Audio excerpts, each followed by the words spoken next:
Hello दोस्तों, कभी सोचा है कि इस दुनिया में कुछ लोग जैसे चाहें वैसे लोगों को कंट्रोल कर लेते हैं। कुछ लोग किसी भी मुश्किल हालात में भी पावरफुल नजर आते हैं, जबकि बाकी लोग सिर्फ देखते रह जाते हैं। क्या ये किस्मत है या कुछ ऐसा जो हमें कभी सिखाया ही नहीं गया? पावर, यह एक ऐसा वर्ड है जिसे सुनते ही हमारे दिमाग में कई इमेजेस बनती हैं। कभी पॉलिटिक्स, कभी बिजनेस, कभी किसी टॉक्सिक रिलेशनशिप की याद। लेकिन सच्चाई यह है कि पावर हर इंसान की जिंदगी का वह इनविजिबल हिस्सा है जो हर रिलेशनशिप, हर डील और हर इंटरेक्शन के पीछे क्वाइटली ऑपरेट कर रही होती है। इमेजिन करो एक ऐसा इंसान जो हमेशा सबका फेवरेट बना रहता है, प्रमोशन उसी को मिलता है, लोग उसी की बात मानते हैं और आप सोचते रह जाते हो आखिर ऐसा क्या है इसमें। वो कोई जादू नहीं करता, बस उसे वह हिडन रूल्स पता है जो दुनिया साइलेंटली फॉलो करती है, लेकिन ओपनली कोई बताता नहीं। यह दुनिया सीधी नहीं है। यहाँ सीधी बात करने वाले लोग अक्सर इग्नोर कर दिए जाते हैं और जो अपनी चालें चुपचाप चलते हैं वही गेम जीतते हैं। कुछ लोग चार्म से जीतते हैं, कुछ फियर से, और कुछ लोग मैनिपुलेट करना आर्ट की तरह जानते हैं। लेकिन जो सबसे बड़ा गेम चेंजर है वह ये जानना है कि कब कौन सी चाल चलनी है, और यही गेम सिखाती है द 48 लॉज ऑफ पावर। यह किताब कोई मोटिवेशनल कहानी नहीं है, यह एक रियलिटी चेक है, एक ऐसा ब्रूटली ऑनेस्ट मैनुअल जो आपको पावर के वह सीक्रेट्स बताता है जिनके बारे में हम सिर्फ फील करते हैं पर हम कभी समझ नहीं पाते। यह किताब आपको सीधा रास्ता नहीं दिखाती, बल्कि उस मेज पे नेगेटिव करना सिखाती है जहां हर इंसान अपने फायदे के लिए एक मास्क पहनकर घूम रहा है। शायद आप सोच रहे हो क्या यह किताब दूसरों को कंट्रोल करने के लिए है? नहीं, यह किताब खुद को कंट्रोल में रखने के लिए है, ताकि जब कोई और आपको गेम में फंसाने की कोशिश करे तो आप उससे एक कदम आगे हो। क्योंकि पावर सिर्फ ताकत नहीं है, यह एक साइलेंट वेपन है, और जो इस वेपन को चलाना सीख गया वो किसी भी बैटलफील्ड में अकेला भी खड़ा हो जाए तो जीत उसी की होती है। इस वीडियो में हम इस किताब के 10 मोस्ट इंपॉर्टेंट लॉज को समझेंगे जो आपकी सोच को पूरी तरह बदल देंगे। तो चलिए शुरू करते हैं। Law 1, never outshine the master.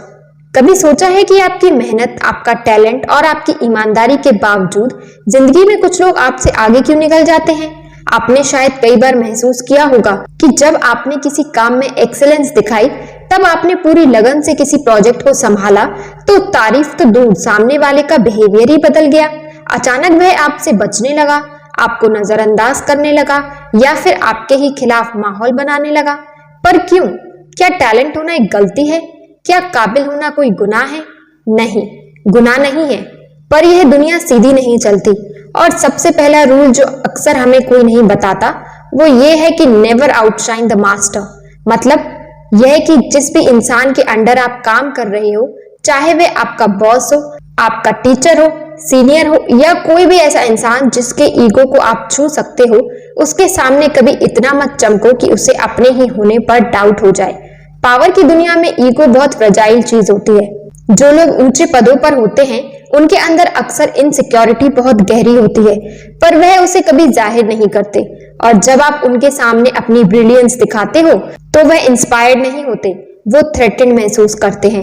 Imagine करो एक कोर्ट रूम है, राजा बैठा है और दरबारियों की भीड़ जमा है। अब एक नया नौजवान आता है, इतना ज्यादा स्मार्ट, इतना चार्मिंग, इतना टैलेंटेड कि हर किसी की निगाह उसी पर टिक जाती है। राजा पहले मुस्कुराता है, फिर चुप हो जाता है और धीरे धीरे उस नौजवान के लिए दरबार का माहौल बदलने लगता है। क्यों? क्योंकि स्पॉटलाइट अब राजा से हटकर उस पर चली गई थी। यही होता है जब आप अपने मास्टर से ज्यादा शाइन करने लगते हो, चाहे आपका इरादा प्योर हो, चाहे आप बस अच्छा काम करना चाहते हो। लेकिन अगर आपका टैलेंट सामने वाले की ईगो को हर्ट कर देता है तो आप गेम हार चुके होते हो, बिना कोई गलती किए। इस लॉ का सच बड़ा कड़वा है, लेकिन उतना ही जरूरी, क्योंकि जो लोग इमोशनली इंटेलिजेंट होते हैं वह जानते हैं कि कब अपनी लाइट डिम करनी है और कब किसी और के ईगो को पॉलिश करना है। कभी कभी जिंदगी में आगे बढ़ने के लिए स्मार्ट होना काफी नहीं होता, आपको डिप्लोमेटिक भी बनना पड़ता है। आपको यह समझना पड़ता है कि किस समय कितना बोलना है, किसकी तारीफ करनी है और कब खुद को पीछे रखना है, ताकि लॉन्ग टर्म में आप गेम जीत सकें। पावर की दुनिया में सर्वाइवल के अपने रूल्स होते हैं और यह पहला रूल है, एक इनविजिबल आर्मर की तरह काम करता है। जो लोग इस लॉ को इग्नोर करते हैं वह चाहे कितने भी टैलेंटेड हो, एक ना एक दिन खुद ही अपनी जगह खो बैठते हैं। तो अगली बार जब आप किसी इंपॉर्टेंट इंसान के सामने हो, अपने वर्ड्स, अपनी बॉडी लैंग्वेज और अपनी चमक को थोड़ा कंट्रोल में रखिए। याद रखिए, ब्रिलियंस दिखाने के लिए एक सही टाइम और सही जगह जरूरी होती है। और अगर आप ये समझ गए तो आपने पावर का पहला गेट पास हासिल कर लिया। Law 2, conceal your intentions. आप जब भी कोई प्लान बनाते हो, कोई बड़ा सपना देखते हो या किसी गोल की तरफ साइलेंटली बढ़ते हो, क्या आपको कभी ऐसा फील हुआ है कि दुनिया जैसे अचानक आपके रास्ते में रुकावट बन जाती है? लोग आपके खिलाफ बातें करने लगते हैं, चीजें उलझने लगती हैं और जो आप सोच रहे थे वह पूरा होने से पहले ही बिखर जाता है। कहीं ऐसा तो नहीं कि आपने अपने इंटेंशन जल्दी रिवील कर दी थी? इस दुनिया में सबसे ज्यादा डेंजरस चीज है खुलकर अपने इरादे जाहिर करना। Conceal your intentions. यह लॉ सिखाता है कि अपने असली प्लान्स और गोल्स को हमेशा पर्दे के पीछे रखना चाहिए। जैसे कोई जादूगर अपनी ट्रिक्स को स्टेज पर दिखाता है, लेकिन असली राज हमेशा छुपा रहता है। जब लोग नहीं जानते कि आप क्या करने वाले हो, तब वह आपको रोक नहीं सकते। लेकिन जैसे ही आपने उन्हें बता दी कि आप क्या सोच रहे हो, क्या करने जा रहे हो, कहां पहुंचना चाहते हो, तो समझो कि आपने अपने ही प्लान्स को ओपन बैटलफील्ड में उतार दिया। और इस दुनिया में जो चीज सामने होती है उस पर सबसे पहले वार होता है। जरा सोचिए, एक शेर जब शिकार करता है तो वह चुपचाप चलता है, उसकी आंखें फोकस में होती हैं, उसकी चाल धीमी होती है और आखिरी पल तक उसके इरादे साफ नहीं होते, और तभी वह हमला करता है जब सामने वाला बिल्कुल डिफेंस हो जाता है। लेकिन अगर वही शेर दूर से दहाड़ने लगे, दिखाने लगे कि मैं आ रहा हूं, तो शिकार पहले ही भाग जाएगा। बस यही फर्क है एक समझदार इंसान और एक इम्पल्सिव इंसान में। कई बार हम एक्साइटमेंट में या वैलिडेशन पाने के लिए अपने गोल्स लोगों से शेयर कर देते हैं। सोचते हैं कि लोग हमारी तारीफ करेंगे, सपोर्ट करेंगे, इंस्पायर होंगे। लेकिन असल में बहुत बार लोग जेलस हो जाते हैं, डर जाते हैं या फिर आपकी राह में सीक्रेटली कांटे बिछा देते हैं। पावर का खेल छुपकर खेला जाता है। जब आप किसी नेगोशिएशन में हो, किसी डील में हो या जिंदगी के किसी भी पावर गेम में हो, तो अपने कार्ड्स छुपाकर खेलिए। सामने वाले को सिर्फ उतना दिखाइए जितना दिखाना जरूरी हो और उतना सोचने दीजिए जितना आप चाहें। जब लोग कंफ्यूज होते हैं कि आप क्या सोच रहे हो, तब आप उनके दिमाग में कंट्रोल बना लेते हो और वहीं से शुरू होती है रियल पावर। यह दुनिया स्ट्रैटेजी से चलती है, इमोशन से नहीं। और जो लोग अपने इरादे छुपाना सीख जाते हैं वह धीरे धीरे दूसरों की चाल भी पढ़ने लगते हैं, उनकी बातों के पीछे का मीनिंग समझने लगते हैं, उनके एक्सप्रेशन के पीछे की असल सोच पकड़ने लगते हैं। और तब आप एक स्टेप नहीं 10 स्टेप आगे होते हो। इसीलिए अगली बार जब कोई आपसे पूछे तेरा प्लान क्या है, तो मुस्कुराइए और कहिए देखते हैं। क्योंकि जो अपने इरादों को रहस्य बना लेता है वह इस दुनिया का सबसे अनप्रेडिक्टेबल प्लेयर बन जाता है। और अनप्रेडिक्टेबल इंसान से बड़ा कोई थ्रेट नहीं होता। Lottery court, attention at all cost. इस दुनिया में सबसे बड़ा अपराध क्या है? नहीं, ना चोरी, ना झूठ, ना धोखा। इस दुनिया में सबसे बड़ा, सबसे अनफॉरगिवेबल क्राइम है भुला दिया जाना। आप कितने अच्छे हैं, कितना हार्डवर्क करते हैं, कितने ऑनेस्ट हैं, कुछ फर्क नहीं पड़ता अगर लोग आपको नोटिस ही नहीं करते। इस दुनिया में वही लोग आगे बढ़ते हैं जिन्हें लोग देखते हैं, जिनकी बात होती है, जिनके नाम पर रिएक्शंस आते हैं। और इसलिए पावर की दुनिया का एक खतरनाक लेकिन सच बताने वाला रूल कहता है, court attention at all cost. मतलब चाहे जो भी हो जाए, लोगों की नजरों में बने रहो, अटेंशन लो, और अगर कोई ना दे तो किसी भी कीमत पर खुद को ऐसा बना दो कि लोग इग्नोर कर ही ना पाए। क्योंकि ट्रुथ यह है, लोग वही चीज देखते हैं जो उन्हें चमकती लगती है। कंटेंट से ज्यादा पैकेजिंग बिकती है, डेप्थ से ज्यादा ड्रामा याद रहता है, और साइलेंस से ज्यादा असरदार होती है विजिबिलिटी। अब आप सोच सकते हो, क्या अटेंशन लेना गलत है? क्या शो ऑफ करना पड़ेगा? नहीं, यह शो ऑफ की बात नहीं है, यह स्ट्रैटेजी की बात है। पावर हासिल करने के लिए आपको खुद को लोगों की निगाहों में रखना पड़ता है, पर स्मार्ट तरीके से। कभी मिस्ट्री बनाकर, कभी चार्म से, कभी कंट्रोवर्सी से। पर एक बात हमेशा याद रखो, भीड़ में खो जाना हार है। दुनिया में ऐसे लाखों टैलेंटेड लोग हैं जो गुमनाम रह गए, इसलिए नहीं कि वे काबिल नहीं थे, बल्कि इसीलिए क्योंकि उन्होंने खुद को छुपा लिया। सोचो, अगर कोई डायमंड भी अंधेरे में रखा जाए तो क्या उसकी कीमत कोई पहचान पाए? हिस्ट्री उठाकर देखो, चाहे वो पॉलिटिक्स हो, बिजनेस हो, आर्ट हो या एंटरटेनमेंट, जो लोग पावर में आए उन्होंने खुद को लोगों के दिमाग में कार्व दिया, कभी लुक से, कभी वर्ड से, कभी एक्शन से। लेकिन उन्होंने एक चीज कॉमन रखी, अटेंशन। अटेंशन को कभी जाने नहीं दिया। कभी कभी एक छोटी सी एंट्री, एक बोल्ड सा आउटफिट, एक अजीब सी बात या एक रहस्यमय चुप्पी भी लोगों की क्यूरियोसिटी खींच सकती है। और क्यूरियोसिटी से शुरू होती है विजिबिलिटी और वहीं से पावर का गेट खुलता है। तो अगली बार जब आप किसी मीटिंग में हो, किसी सोशल जगह पर हो या ऑनलाइन दुनिया में हो, अपने प्रेजेंस को डल मत होने दो। लाइट खुद के ऊपर डालो, क्योंकि जब तक दुनिया आपको देखेगी नहीं तब तक वह आपको मानेगी नहीं। और याद रखो, नाम मिटने से पहले चेहरा फेड होता है। पावर की दुनिया में या तो आप स्पॉटलाइट में होते हो या शैडो में खो जाते हो। तो चूज वाइजली, क्योंकि attention is not optional, it's survival. Law 4, crush your enemy totally. कभी किसी इंसान ने आपके साथ ऐसा कुछ किया है जो आप जिंदगी भर नहीं भूल पाए? धोखा दिया, नीचे दिखाया, आपको नुकसान पहुंचाया, या आपने उसे माफ कर दिया? शायद इसलिए क्योंकि आप बिग पर्सन बनना चाहते थे, या इसलिए क्योंकि आप लड़ाई नहीं चाहते थे। लेकिन फिर क्या हुआ? कुछ वक्त के बाद वही इंसान वापस आया और फिर से आपको चोट दी। यही तो होता है जब आप अपने एनिमी को पूरी तरह से खत्म नहीं करते। इस दुनिया का एक कड़वा लेकिन सच है, क्रश योर एनिमी टोटली। हाँ, यह सुनने में रूथलेस लगता है, लेकिन अगर आप पावर की दुनिया में सरवाइव करना चाहते हैं तो आपको समझना पड़ेगा कि अधूरी लड़ाइयां सबसे ज्यादा खतरनाक होती हैं। जब आप किसी दुश्मन को अधूरा छोड़ देते हैं, ना दोस्त बनाते हो ना पूरी तरह मिटाते हो, तो वे अंदर ही अंदर फिर से ताकत बटोरता है। वह आपकी काइंडनेस को वीकनेस समझता है और एक दिन वापस आता है, और तब वह ज्यादा प्रिपेयर्ड होता है। इतिहास भरा पड़ा है ऐसे उदाहरणों से। राजाओं ने, लीडर्स ने, बिजनेस टाइकून्स ने जब भी अपने दुश्मनों को अधूरा हराया, उन दुश्मनों ने वापस आकर सब कुछ तबाह कर दिया। पावर की दुनिया में इमोशन से डिसीजन लेना खुद को कमजोर करना है। मर्सी दिखाना नोबल क्वालिटी है, लेकिन स्ट्रैटेजी में मर्सी की कोई जगह नहीं होती, क्योंकि दुश्मन कभी नहीं भूलता कि आपने उसे गिराया था।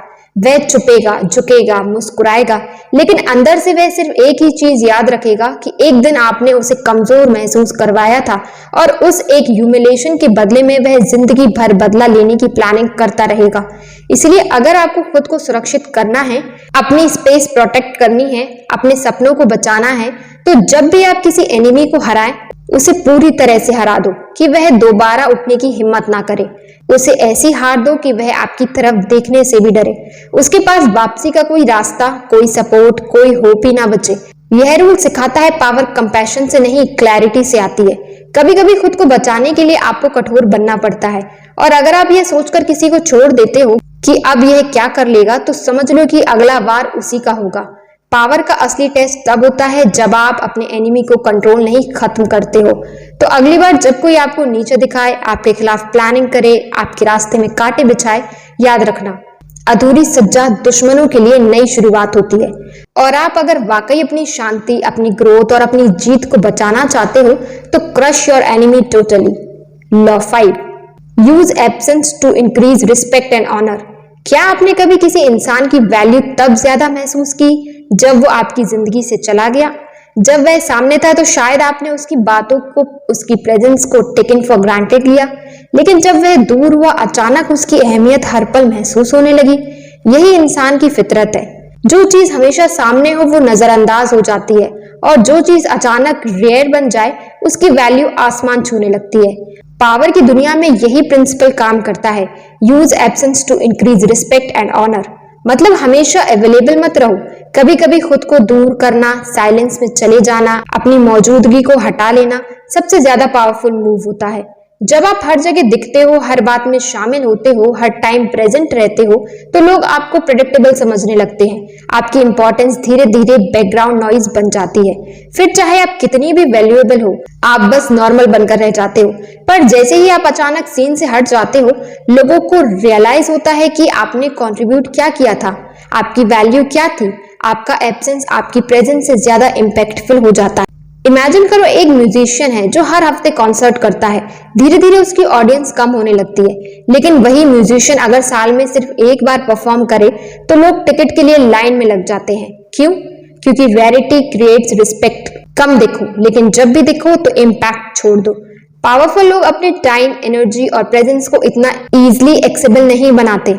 वह अपनी वैल्यू को कॉन्शियसली बढ़ाते हैं। और यह तब होता है जब वह समय समय पर गायब हो जाते हैं। कभी कभी आपकी चुप्पी आपकी सबसे तेज आवाज बन सकती है, कभी कभी आपकी गैर मौजूदगी आपकी सबसे बड़ी मौजूदगी बन सकती है। और यही साइकोलॉजी का मास्टर स्ट्रोक है। जब लोग आपको मिस करने लगते हैं तभी आप उनके दिमाग में जगह बनाते हो, और जब आप किसी के दिमाग में बैठ गए तो वहीं से शुरू होती है असली पावर। लेकिन ध्यान रखो, यह गेम बैलेंस का है। अगर आप ज्यादा देर तक गायब रहो तो लोग भूल भी सकते हैं, पर अगर सही समय पर सही तरीके से अपनी एब्सेंस को प्ले किया जाए तो आप लोगों के रिस्पेक्ट और ऑनर को कई गुना बढ़ा सकते हो। तो अगली बार जब लगे कि लोग आपको हल्के में लेने लगे हैं, जब लगे कि आपकी बातों को सीरियस नहीं लिया जा रहा, खुद को पीछे खींच लो। खुद को इतना आम मत बनाओ कि लोग आपकी इंपॉर्टेंस को महसूस ही ना करें, क्योंकि जब आप रह रहकर डिसअपियर होते हो तभी लोग आपके वापस आने का इंतजार करते हैं, और इंतजार पावर की सबसे सच्ची निशानी है। Law 6, discover each man's thumb screw. हर इंसान के पास एक कमजोरी होती है, कोई दर्द, कोई डर, कोई ऐसा जख्म जिसे वह दुनिया से छुपा कर रखता है। बाहर से वह चाहे जितना भी स्ट्रांग लगे, कॉन्फिडेंट हो या पावरफुल दिखे, अंदर कहीं ना कहीं कुछ ऐसा होता है जो उसे तोड़ सकता है। पावर की दुनिया में इसी को कहते हैं thumb screw. Discover each man's thumb screw, यानी अगर आप किसी इंसान की असली कमजोरी जान जाते हो तो आप उसके ऊपर इनविजिबल कंट्रोल बना सकते हो। अब जरा सोचिए, आप किसी के सामने बैठते हो तो नॉर्मल दिख रहा है, मुस्कुरा रहा है, बात कर रहा है, लेकिन आपको पता है उसकी अंदरूनी चाहत क्या है, उसका सबसे बड़ा डर क्या है, यह वह कौन सी चीज है जो उसे आसानी से मैनिपुलेट किया जा सकता है। तो उस पल पावर आपके हाथ में होती है, क्योंकि जब आप उसके बिहेवियर को समझते नहीं, ड्राइव करते हो। हर इंसान को चलाने वाली कोई ना कोई हिडन स्ट्रिंग होती है। किसी को अटेंशन चाहिए, किसी को रिस्पेक्ट की भूख है, किसी को कंट्रोल चाहिए तो किसी को वैलिडेशन। कभी किसी की इनसिक्योरिटी उसका थंब स्क्रू बनती है तो कभी उसका पास्ट ट्रॉमा। पर यह थंब स्क्रू अचानक रिवील नहीं होता, इसे ढूंढने के लिए पेशेंस चाहिए, ऑब्जर्वेशंस चाहिए और साइलेंस में सुनने की आर्ट चाहिए। जब आप किसी से बात करते हो उसकी आईज ऑब्जर्व करो, उसके रिएक्शन पर ध्यान दो। वो किस टॉपिक पर ज्यादा इमोशनल हो जाता है, किस बात पर अनकंफर्टेबल हो जाता है, क्या चीजें उसे ट्रिगर करती हैं। कभी कभी वह अपनी वीकनेस खुद ही रिवील कर देता है, जेस्चर्स में, वर्ड्स में या उन बातों में जो वह बार बार रिपीट करता है। और जैसे ही आप वह स्ट्रिंग पकड़ लेते हो, आप उसके माइंड के दरवाजे की चाबी हासिल कर लेते हो। अब आप सोच रहे होंगे क्या यह मैनिपुलेशन है? हो सकता है, लेकिन पावर की गेम में मोरालिटी नहीं, इफेक्टिवनेस देखी जाती है। यह लॉ सिर्फ दूसरों को कंट्रोल करने के लिए नहीं, खुद को बचाने के लिए भी है, क्योंकि जब आप दूसरों का थंब स्क्रू पहचानना सीखते हो तब आप यह भी जान जाते हो कि कोई आपको कहां से कंट्रोल कर सकता है, और फिर आप खुद की रक्षा कर पाते हो। पावरफुल लोग दो चीजों में माहिर होते हैं, पहली दूसरों की वीकनेस पहचानना, दूसरी अपनी वीकनेस को छुपाना। क्योंकि जो अपनी कमजोरी को ढकना जानता है और दूसरों की कमजोरी को छूना जानता है, वही दुनिया में असली पावर हासिल कर सकता है। तो अगली बार जब आप किसी के साथ इंटरेक्शन में हो, बस सुपरफिशियल बातें मत सुनो। उसकी थकावट को, उसके शब्दों के पीछे की मीनिंग को और उसकी आंखों की बेचैनी को पढ़ो, क्योंकि वहीं कहीं छुपा है उसका थंब स्क्रू, और वहीं से शुरू होती है आपकी real power. Law 7, act like king to be treated like one. सोचो, एक इंसान महल में पैदा नहीं हुआ, उसके पास न ताज है न सिंहासन, फिर भी जैसे ही वह किसी कमरे में घुसता है लोग उसकी तरफ खिंच जाते हैं। उसका बोलना अलग, उसकी चाल अलग, उसकी मौजूदगी ही रॉयल्टी जैसी। वो रॉयल पैदा नहीं हुआ, पर उसने रॉयल बनना चूज किया। और यही पावर की दुनिया का सबसे अंडर एस्टिमेट लेकिन सबसे ट्रांसफॉर्मेटिव लॉ भी है। Be royal in your own fashion, act like a king to be treated like one. इस दुनिया में लोग आपको वैसा ही ट्रीट करते हैं जैसा आप खुद को प्रेजेंट करते हो। अगर आप खुद को छोटा समझते हो, इनसिक्योर महसूस करते हो या हमेशा अप्रूवल मांगते रहते हो, तो लोग आपको उसी नजर से देखेंगे। आपका सेल्फ वर्थ जितना लो होगा, आपके साथ बिहेवियर भी उतना ही ऑर्डिनरी होगा। पर जैसे ही आप खुद को एक किंग की तरह कैरी करते हो, जैसे ही आपकी बॉडी लैंग्वेज, आपकी टोन, आपका विज, आपका प्रेजेंस सब ये कहने लगता है I know who I am, लोग आपको उसी लेंस से देखने लगते हैं। पावर की सबसे खास बात यह है कि वह बाहर से नहीं, अंदर से शुरू होती है। कभी किसी इंसान को देखा है जो ज्यादा बोलता नहीं लेकिन फिर भी उसकी प्रेजेंस भारी लगती है? वह अपनी सेल्फ इमेज को इस तरह डिजाइन करता है कि दुनिया उसकी वैल्यू को मिरर की तरह रिफ्लेक्ट करती है। कई लोग सोचते हैं कि जब मेरे पास पैसे होंगे तब मैं कॉन्फिडेंट बनूंगा, जब स्टेटस आएगा तब मैं खुद को बेहतर समझूंगा। लेकिन सच ये है कि स्टेटस पाने से पहले रॉयल्टी फील करनी पड़ती है। आपका बिहेवियर, आपका ड्रेसिंग, आपकी थिंकिंग, जब तक आप खुद को रिस्पेक्ट नहीं दोगे दुनिया भी नहीं देगी। हिस्ट्री ऐसे लोगों से भरी पड़ी है जिन्होंने कुछ नहीं होते हुए भी खुद को रॉयल्टी की तरह प्रेजेंट किया और लोगों ने उन्हें उसी अंदाज में फॉलो किया, क्योंकि पावर कभी मांगने से नहीं मिलती, पावर ली जाती है अपने वाइब से, अपने एटीट्यूड से। अब इसका मतलब यह नहीं है कि एरोगेंस दिखाओ या ईगो से भर जाओ। खुद के लिए एक ऐसी स्टैंडर्ड सेट करो जो एवरेज से बहुत ऊपर हो। जब आप खुद के लिए हाई स्टैंडर्ड्स रखते हो तो आप दूसरों से भी वैसा ही व्यवहार एक्सपेक्ट करते हो, और यही एक्सपेक्टेशन लोगों को आपको डिफरेंटली ट्रीट करने पर मजबूर करता है। किंग बनो, लेकिन अपनी स्टाइल में, अपने जेस्चर्स में काम हो, आपकी बातों में डेप्थ हो और आपकी प्रेजेंस में कॉन्फिडेंस। क्योंकि जब आप खुद को रॉयल मानते हो तो आपके आसपास की दुनिया भी एक दरबार बन जाती है जहाँ रिस्पेक्ट मिलती नहीं, दी जाती है। तो अगली बार जब कोई आपको अंडर एस्टिमेट करे या आप खुद को ऑर्डिनरी फील कराने लगो, मिरर में देखो, सीधे खड़े हो जाओ और खुद से कहो मैं राजा हूँ और मुझे इस दुनिया से किसी की परमिशन नहीं चाहिए। क्योंकि जब आप खुद को किंग नहीं मानते, कोई और आपको कभी क्राउन नहीं पहनाएगा। Law 8, master the art of timing. कभी सोचा है कि कुछ लोग बिना ज्यादा मेहनत के भी बड़ी जीत हासिल कर लेते हैं और वहीं कुछ लोग जी जान लगाकर भी सिर्फ इंतजार करते रह जाते हैं। क्योंकि फर्क स्किल या मेहनत में नहीं होता, फर्क टाइमिंग में होता है। पावर की दुनिया में टैलेंट इंपॉर्टेंट है, लेकिन अगर टाइमिंग आपकी अलाइन नहीं है तो सबसे बड़ी अपॉर्चुनिटी भी आपके सामने आकर निकल जाएगी और आप बस देखते रह जाओगे। इस लॉ का नाम है master the art of timing. इस दुनिया में हर चीज का एक सही वक्त होता है। एक बीज भी तभी फल देता है जब उसे सही मौसम, सही मिट्टी और सही समय मिले।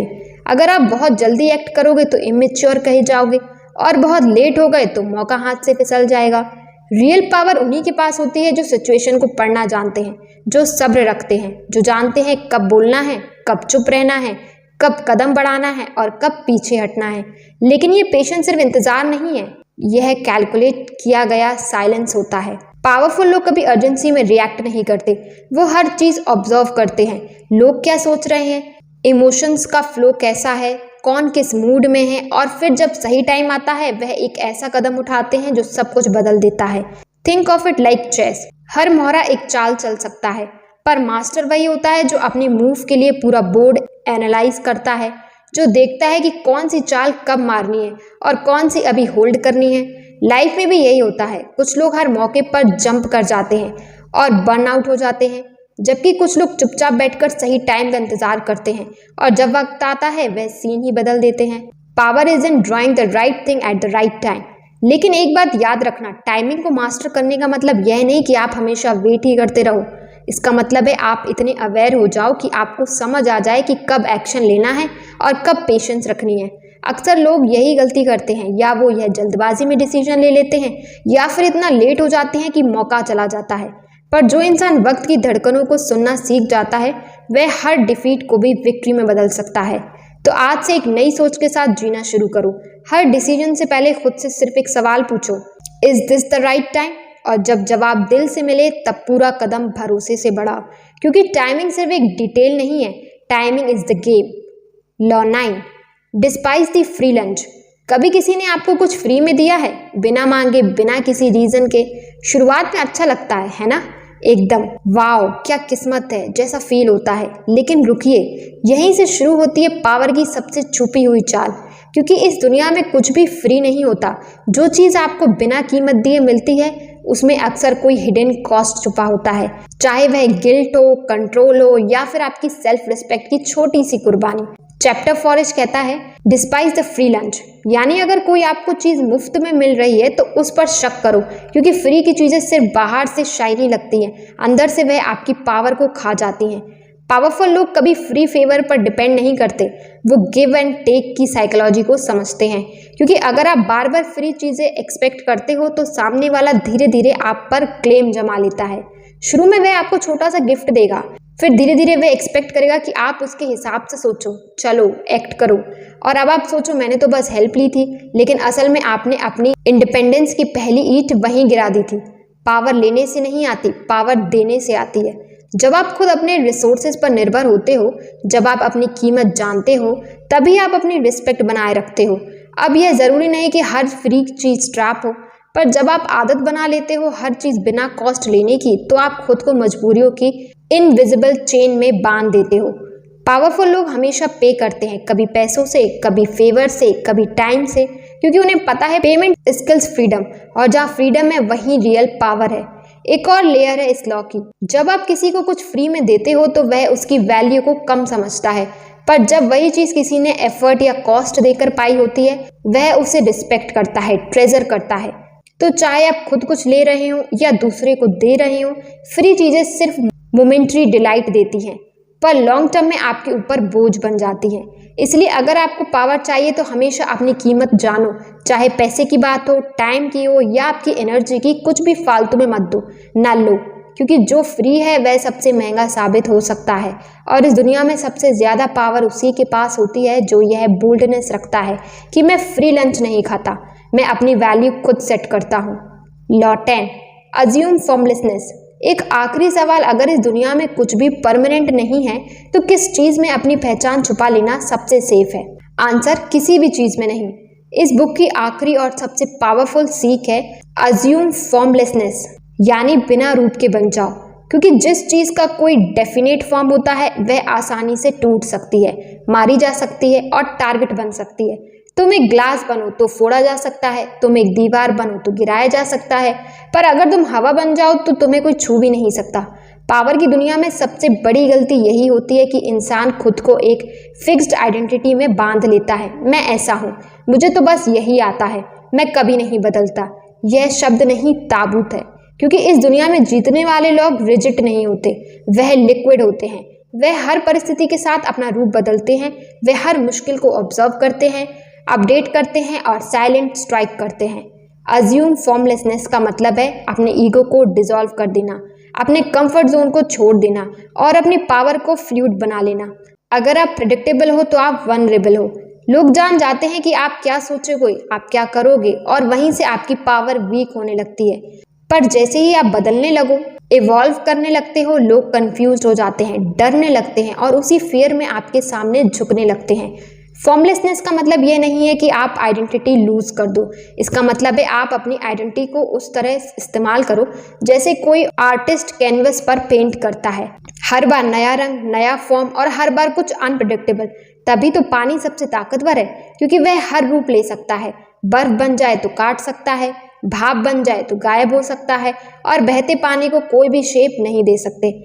जो शेपलेस है वह एजलेस है, जो फॉर्मलेस है वह फियरलेस है। तो अब जब आप पावर के इस आखिरी लॉ तक पहुंच गए हो तो एक वादा खुद से करो कि आज के बाद आप कभी खुद को किसी एक डेफिनेशन, एक लेवल या एक आइडेंटिटी में कैद नहीं करोगे। अगर आप मिशन बन जाओगे तो हर दिन इवॉल्व हो रहा है, हर सिचुएशन में नए तरीके से सोच रहा है और हर बार अपने दुश्मनों को सरप्राइज कर रहा है, क्योंकि दुनिया उन्हीं से डरती है जिन्हें वह समझ नहीं पाती। So never be rigid, never be defined, be formless, be power. तो दोस्तों, इन 10 लॉज ने तुम्हें हर तरह की ह्यूमन साइकोलॉजी का चेहरा दिखा दिया है। Ego, manipulation, patience, silence, timing, detachment, हर चीज। अब बारी है तुम्हारी। तुम क्या करोगे इन लॉज के साथ? क्या तुम इन्हें दूसरों को कंट्रोल करने के लिए इस्तेमाल करोगे या खुद को ब्रेक होने से बचने के लिए? जो भी हो, याद रखना, power is never given, it is always taken. अगर यह सीरीज तुम्हें पावरफुल फील करवा पाई है, अगर कहीं ना कहीं तुम्हारी सोच को झंझोरा है, तो अब वक्त है इसे दूसरों के साथ भी शेयर करने का। कमेंट्स में बताओ कौन सी लॉ ने तुम्हें सबसे ज्यादा इम्पैक्ट किया, और अगर तुम चाहते हो कि हम अगली किताब पर इसी तरह गहराई से काम करें तो बस एक लाइक, एक सब्सक्राइब और एक बेल आइकन क्लिक कर दो। धन्यवाद।